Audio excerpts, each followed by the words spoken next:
अस्सलाम वालेकुम। आज का जो वीडियो है वो टाइमर पर हमारा है, जो डबल डोर रेफ्रिजरेटर्स में यूज़ होता है। तो इसके अंदर क्या मैकेनिज़्म है, कैसे काम करता है, तो वो आज हम जानने की कोशिश करेंगे। तो इस वीडियो में बने रहिए और आप भी जानिए कि एक टाइमर की वर्किंग वो किस तरह से होती है। टाइमर कोई भी हो, वर्किंग उनकी सेम रहती है। जैसे 1 2 3 4 यहाँ पर नंबर्स लिखे होते हैं, किसी किसी जगह पर अलग अलग नंबर्स लिखे हैं, लेकिन वर्किंग जो इनकी रहती है, कनेक्शन जो इनके रहते हैं और कनेक्टिंग पॉइंट्स जो रहते हैं वो सेम रहते हैं। और कोई टाइमर 8 घंटे चलता है, कोई टाइमर 12 घंटे, तो इसमें 12 आवर्स लिखा हुआ है। ठीक है, तो गोदरेज का टाइमर है। चलो उसको खोल कर देखते हैं कि अंदर इसका क्या मैकेनिज़्म लगा हुआ है।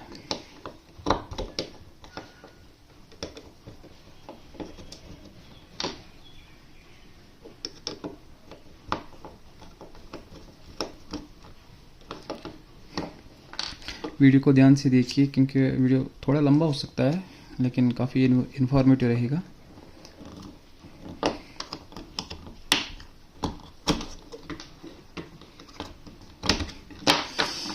अब हम देखते हैं इसके अंदर क्या मैकेनिज़्म है। और ये हम टाइमर खोल रहे हैं अभी, तो देख सकते हैं ये हमने टाइमर खोल दिया। कुछ इस तरह से है। ये जो पिन्स यहाँ पर लगी होती हैं, यह कंटैक्ट पिन्स, कंटैक्ट पॉइंट्स हैं। और ये कंटैक्ट पिन्स है जहाँ पर हमारी सप्लाई इन आउट वगैरह हो जाती है। और ये टाइमर गियर है जिससे मोटर ऑपरेट करता है। चलिए, ये इसका कंटैक्ट पॉइंट यहाँ पर, और ये टाइमर रेजिस्टेंस, इसको भी खोल के देखते हैं अभी। और इस तरह से ये इसका मोटर टाइमर का, और ये रनिंग गियर्स हैं, टाइमिंग गियर्स। तो ये सब काम कैसे करते हैं आइए समझते हैं। तो जिस तरह से मैंने आपको टाइमर दिखाया, पहले हम देखेंगे कि टाइमर के कनेक्शंस कैसे होते हैं, फिर आपको मैं टाइमर का भी दिखाऊंगा। पहले हम यहाँ पर देखते हैं।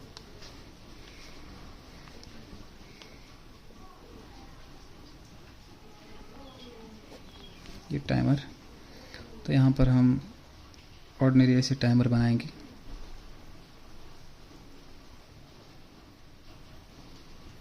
ठीक है, तो इसकी जो ये 4 पिन्स हैं,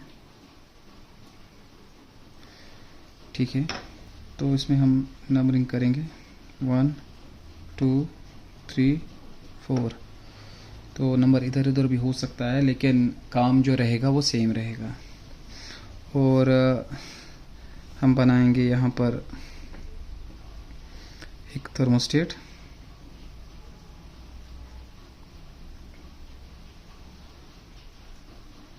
और यहाँ पर थर्मोस्टेट की 2 पिन्स। ठीक है, और यहाँ पर हम एक हीटर बनाएंगे कुछ इस तरह से।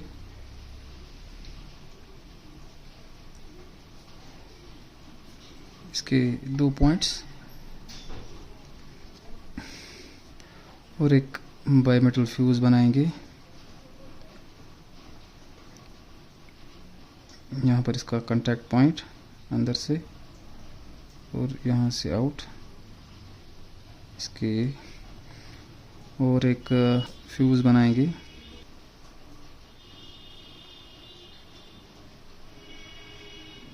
फ्यूज बायोमेटल, ठीक है। और हमें एक और चीज़ बनानी है कंप्रेसर की।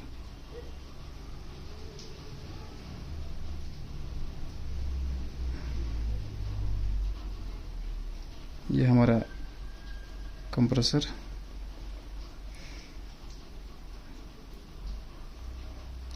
ये OLP और रिले। तो अब ये काम कैसे करेगा वो हम पहले जानने की कोशिश करेंगे।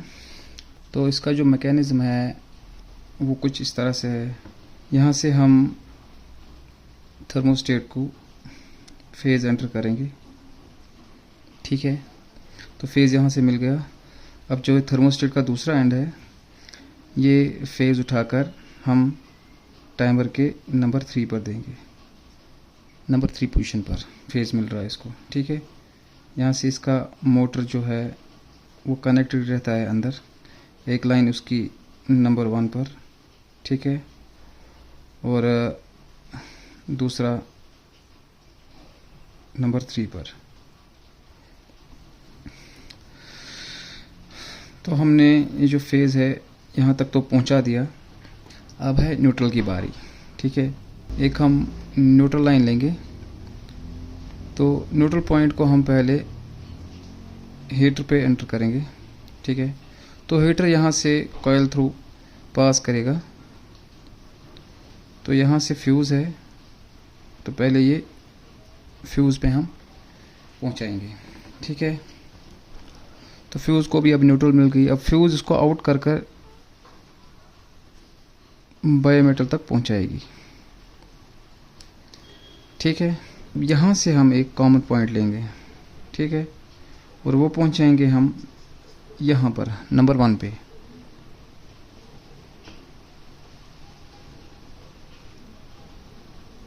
यहाँ से हमने नंबर 1 को दे दिया ये,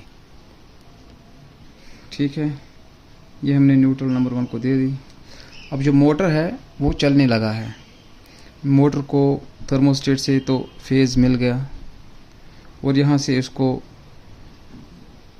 हीटर के थ्रू फ्यूज़ से होकर यहाँ कॉमन पॉइंट से न्यूट्रल मिल गया। अब ये मोटर चलने लगा। ये मोटर या तो 8 घंटे या 12 घंटे चलेगा, अलग अलग हो सकते हैं, काम एक ही है। अब जब ये मोटर चल रहा है तो अब इस कंप्रेसर को चलना है। तो ये कंप्रेसर कैसे चलेगा? एक न्यूट्रल की वायर हम लेंगे जो हम रिले को देंगे। यहाँ से यहाँ पर रिले लगी होती है कंप्रेसर की, एक लाइन हमने इसमें जोड़ दी। अब इसको फेज़ चाहिए, तो यहाँ पर जो है ये वाला पॉइंट नंबर 4 वाला, ठीक है। ये तो कंटैक्ट में ऑलरेडी इसको फेज़ मिल रहा है, ये कॉमन है इसका 3 में। तो नंबर 4 जो है ये नॉर्मली क्लोज रहता है। यहाँ से अंदर जो पिन होती है नॉर्मली क्लोज होती है, नॉर्मली क्लोज में पोजीशन में। तो ये यहाँ से फेज़ पास करेगा, यहाँ से होकर डायरेक्ट OLP में। तो OLP को भी फेज़ मिल गई। अब कंप्रेसर को न्यूट्रल फेज़ मिल रहा है, तो कंप्रेसर अब चलेगा। और जो ये टाइमर है ये इसको 8 से 12 घंटा चलाएगी।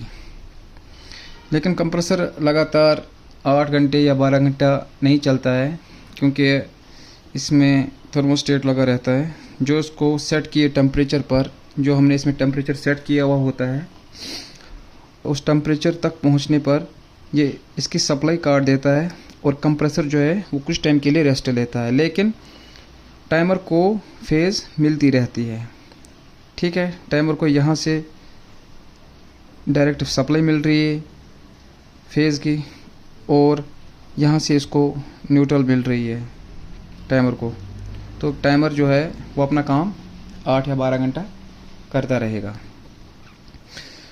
अब 8 या 12 घंटा चलने के बाद जो कूलिंग कॉइल में फ्रॉस्ट जम जाता है, तो उसको पिघलाने के लिए, उसको मेल्ट करने के लिए ये जो हीटर है इसका ऑन होना बहुत ज़रूरी है। अभी ये न्यूट्रल पास कर रहा है, अब ये ऑन कैसे होगा?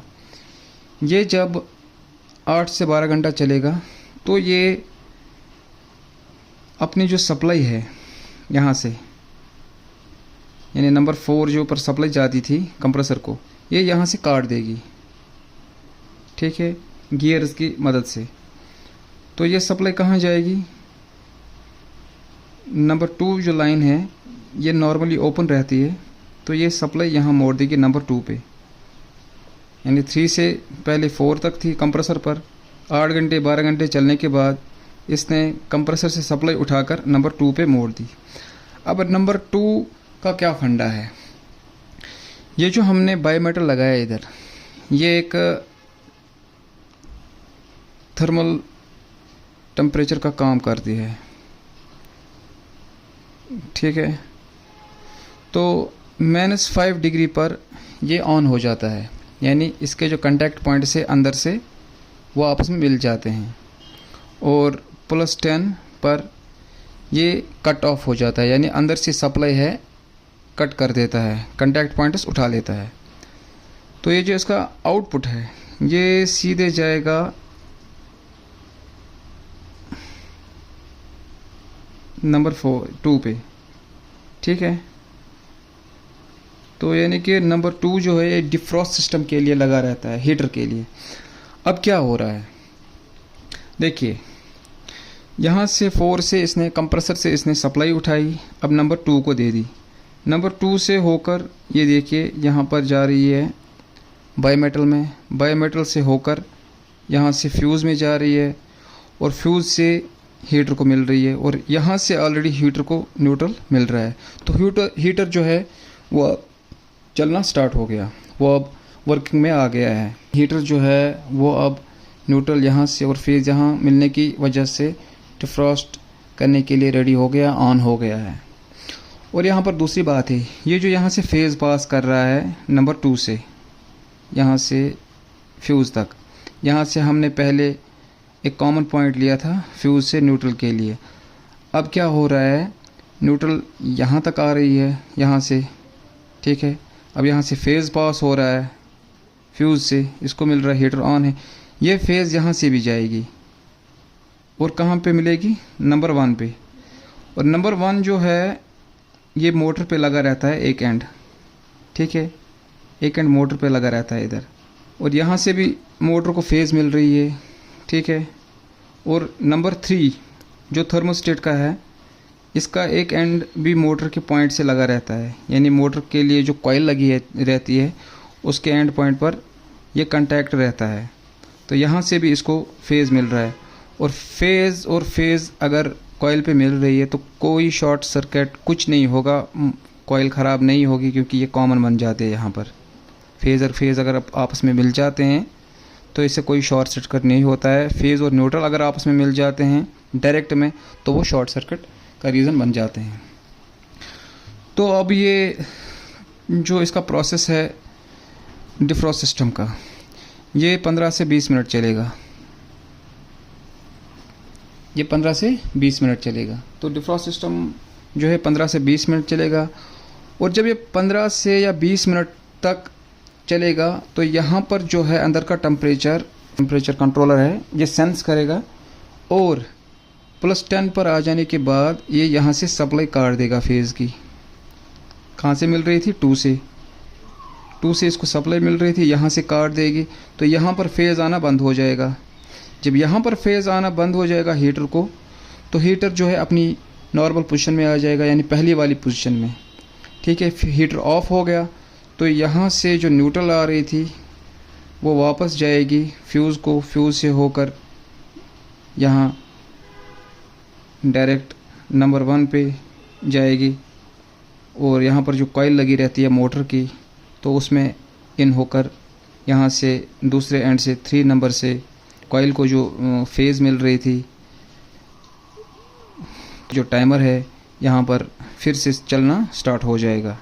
3rd नंबर से जो है फेज़ कॉन्टैक्ट है 2 नंबर को, तो 2 नंबर से होकर बायोमेटल तक तो आ रही है, लेकिन आगे ये सप्लाई नहीं पहुँचा रहा है, क्योंकि यहाँ से कट हुआ है, सप्लाई इसने उठा ली है। और यहाँ से न्यूट्रल जो आ रही है, यहाँ थर्मल ये ना बायोमेटल को भी मिल रही है, लेकिन खाली यहाँ तक आपस में कांटेक्ट पॉइंट्स कट हुए हैं, तो यहाँ इस पर कोई प्रॉब्लम नहीं हो रही है। तो ऐसा इसका मैकेनिज़्म है। यहाँ से इसको वापस से फेज़ मिल जाएगी और यहाँ से इसको न्यूट्रल मिल रही है, तो टाइमर फिर से अपनी रनिंग पोजीशन में चलेगा, और यहाँ से फिर नंबर 2 से सप्लाई उठाकर ये फिर से नंबर 4 को देगा, और जिससे हमारा कंप्रेसर जो है वो फिर से चलना स्टार्ट हो जाएगा। तो ये इसका मैकेनिज़्म है। तो थोड़ा अब ध्यान देंगे। तो अब देखिए यहाँ पर इसको नंबर 1 पर न्यूट्रल मिल रही है हीटर से, ठीक है। ये जो हीटर है फ्यूज़ से होकर डायरेक्ट यहाँ से हम पॉइंट उठाते हैं और नंबर 1 पे पहुँचा देते हैं, ठीक है। और ये जो नंबर 1 है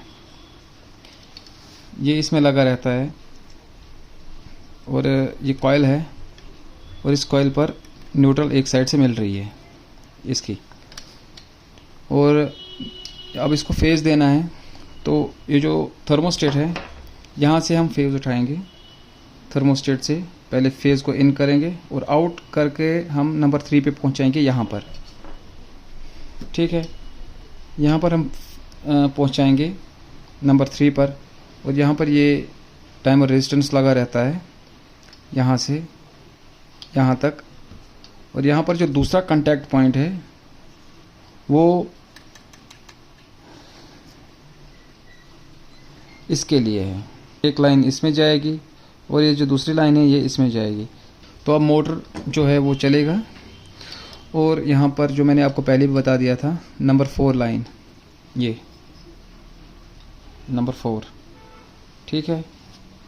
नंबर 4 लाइन ये ऑलरेडी कांटेक्ट रहता है नंबर 3 से नॉर्मली कांटेक्ट पोजीशन में। तो यहाँ से जो फेज़ निकल रही है थर्मोस्टेट से यहाँ तक आएगी, यानी यहाँ से फेज़ निकल रही है थर्मोस्टेट से नंबर 4 पर, वो जाएगी डायरेक्ट कंप्रेसर में, OLP में, कंप्रेसर के OLP में जाएगी डायरेक्ट। तो कंप्रेसर चल गया। अब चलने के बाद इसको डिफ्रॉस्ट पोजीशन में लाना है। तो क्या होगा, ये 8 से 12 घंटे चलने के बाद यहाँ से सप्लाई उठाएगा, ये सप्लाई यहाँ से देगा। अब मैं आपको दिखाने की कोशिश करूँगा, ठीक है। ये अभी कांटेक्ट में है 3 और 4 और ये अब 3 वाला उठकर 2 से कांटेक्ट में रहेगा, ठीक है। किसकी मदद से, इस गियर की मदद से।